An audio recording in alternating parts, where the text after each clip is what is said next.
On the bar today for this installment of a vintage gear review is a 1978-ish JVC JR-S300 stereo receiver. Manufactured between 1977 and 1978, somewhere around there, direct coupled, 50 watts per channel.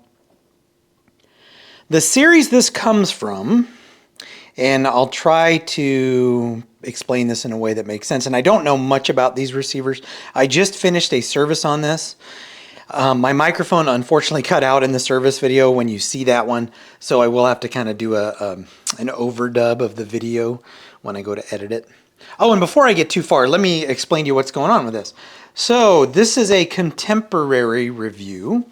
So you're seeing this early, because I have 4 or 5 videos coming up, and what I decided to do was clear out some old service videos that were incomplete.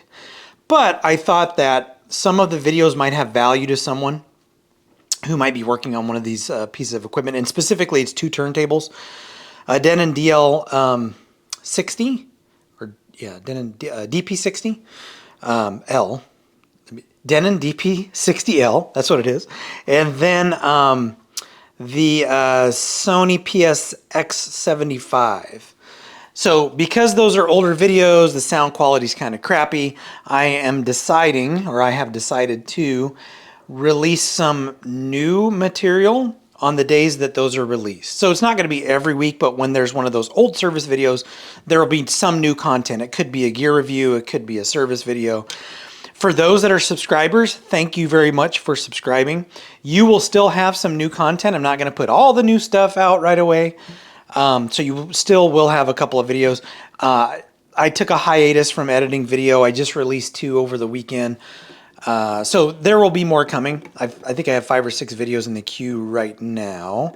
But again, my gear review, or I'm sorry, my service videos are like every other week. So I've got some time to add some content, and I've got a lot of stuff I'm working on.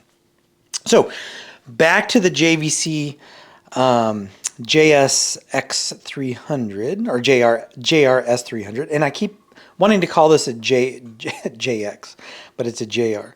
So back to the series information, they had Mark 1 and Mark II versions. I could not find in my very limited research on this a lot of information regarding the differences between the Mark 1 and Mark II. What I did find for this particular model was that the total harmonic distortion was different. It improved. So it was lower on this version, the Mark II versus the Mark I, and this is a Mark II, in case I didn't mention that.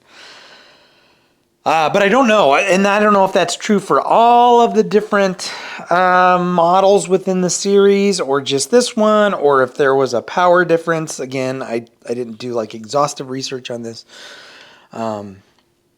But that's what I found in just kind of a cursory, bit of snooping on the internet.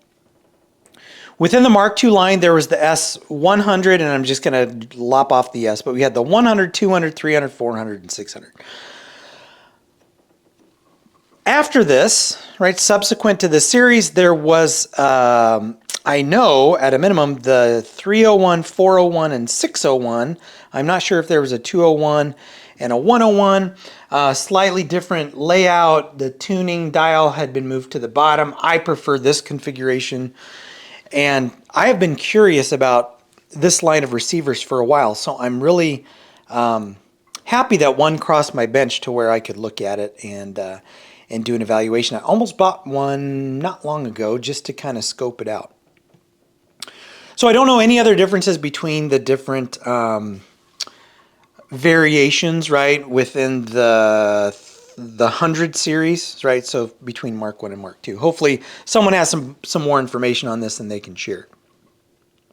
Aesthetically, I think this is it's a pretty cool looking receiver, but right, I love the blue because I'm a Macintosh guy, so I love the blue meters, right?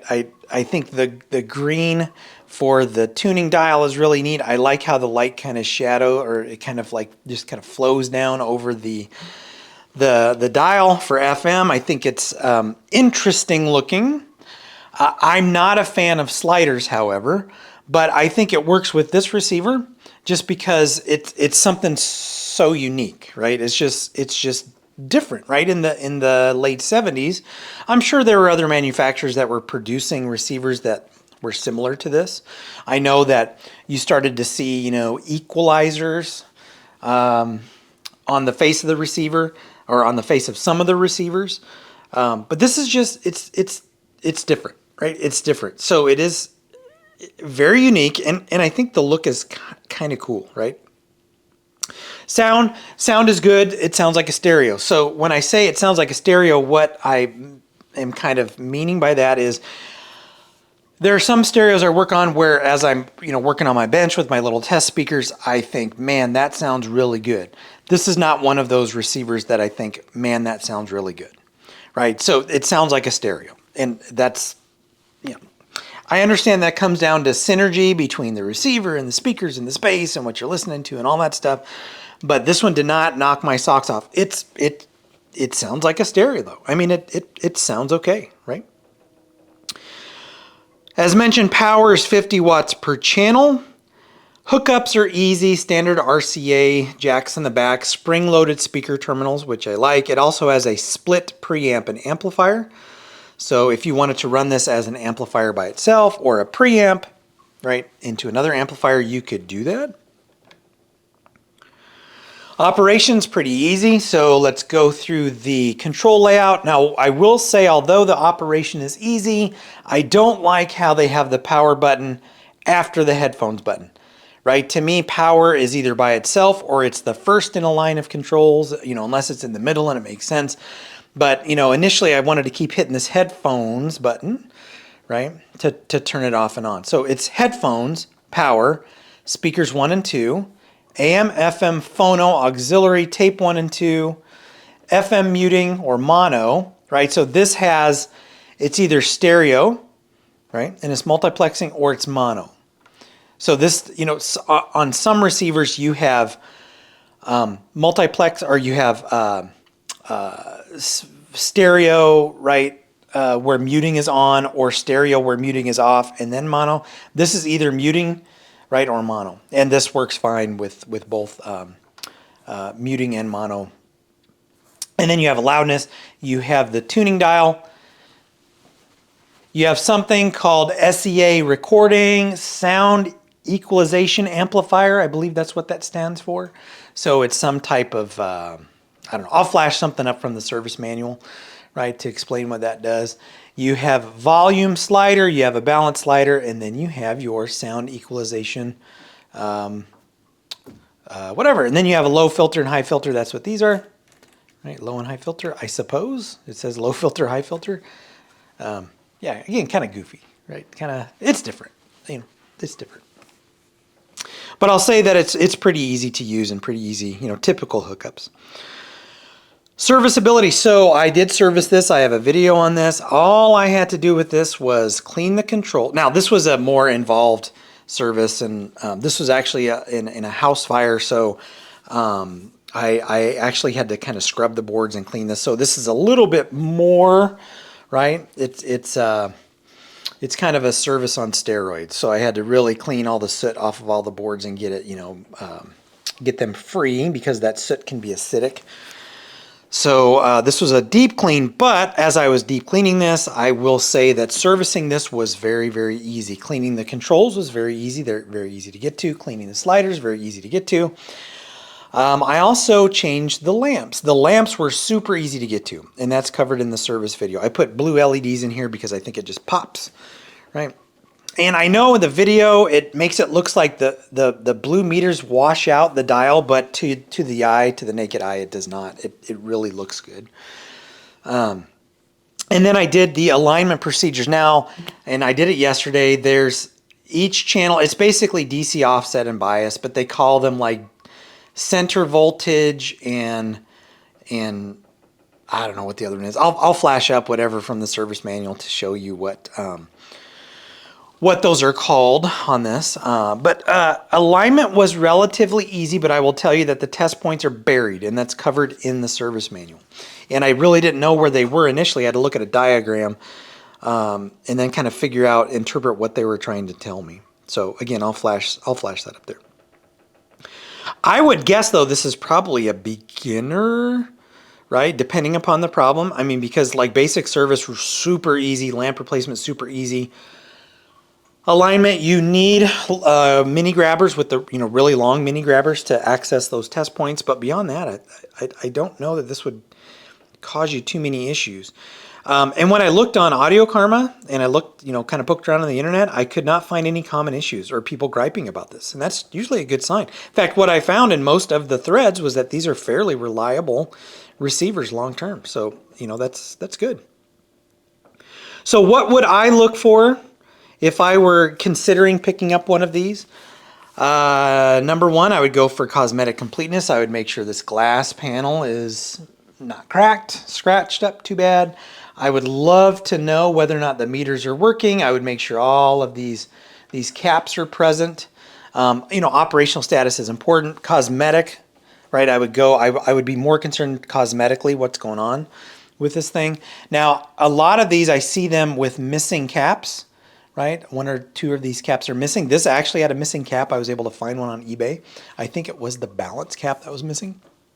So I would make sure that everything is here. And when I talk about price, it'll make more sense because you don't want to have to spend 20 or 30 bucks on a cap or two or three, because you think you might get this at a good price, but if you have to spend $100 on those caps, then it's not a good price. So completeness is a big one on this, and then condition, and then operational status. Oh, make sure the meters are working because it's going to be hard to find replacement parts. So that would be the other real big thing. So really just completeness, and then operation of the meters, cosmetic condition, and then operation of the receiver, I guess, is how I would rack and stack those. Prices on these, I don't have a lot of information on price. There was only one of these, maybe two of these. I really didn't drill down too far into the pricing information on eBay. I only saw one listed. There were lots of different JR-S receivers, right? So you had the 300 Mark 1 and Mark 2, and then the 301, and then you had some other ones sprinkled in there. When I looked yesterday, and I'll have to verify when I edit this today or tomorrow, but I believe there was only one of these sold. And they kind of lumped them all together. So this is kind of a wag, but I would guess that one of these in museum quality piece, been recapped, everything's present, no scratches. This has scratches here and there, not a huge deal, but it's not pristine. $300 or more. $300 to $400 probably would be a decent price if one of these had been recapped, perfect condition, box, manuals, all that kind of stuff. A user like this, I would put at about $200. Now, naturally, when I say $200, 175, 325, 350, or not 325, 225, 250, somewhere around there, somewhere around the $200 range. The one that I found was a working condition unit, and it sold for about $250 with shipping. So again, Omaha, Nebraska street price. If I were to put this in the shop, I would probably put it at $250. The owner would probably sell it for $225, maybe even $200, depending on how long it's sat. And then one of these for parts, it depends on what it needs. If it's cosmetically complete and the meters are working, but let's say there's a channel out or some other, what could be a basic electronic repair, $100 or less. But if it's missing one of the caps, or the meters aren't working, or this piece of glass or this piece of plastic is damaged, cracked, I probably wouldn't even spend that much. So this is definitely one of those $100, $200, $300 receivers, going from parts to working to museum quality. And again, someone could spend more on one of these. I don't know that it justifies it. Again, I wasn't, my socks weren't knocked off by this, but again, it's just running through my test speakers. Get this with the right receiver in the right area, and this could be a fantastic receiver. I do think it looks cool. Again, I'm not down with the sliders, but with this it works because this is such a unique design. So it works with this receiver. Yeah, so this was an interesting one to work on. I'm glad it crossed my bench. And again, this video is going to go out early. So instead of entering the queue and you seeing it in the distant future, you're seeing it now because, again, some of those repair videos, they might be a little difficult to watch, but someone may find some value in them. So I want to make sure you have some good content, well, as good as my content can be, with the crappy content, which is, you know, probably most of my content. So anyway, I'm going to wrap it up for the gear review on the JVC. As always, if you like what you see, hit like, hit subscribe, and I will catch you all in the next video.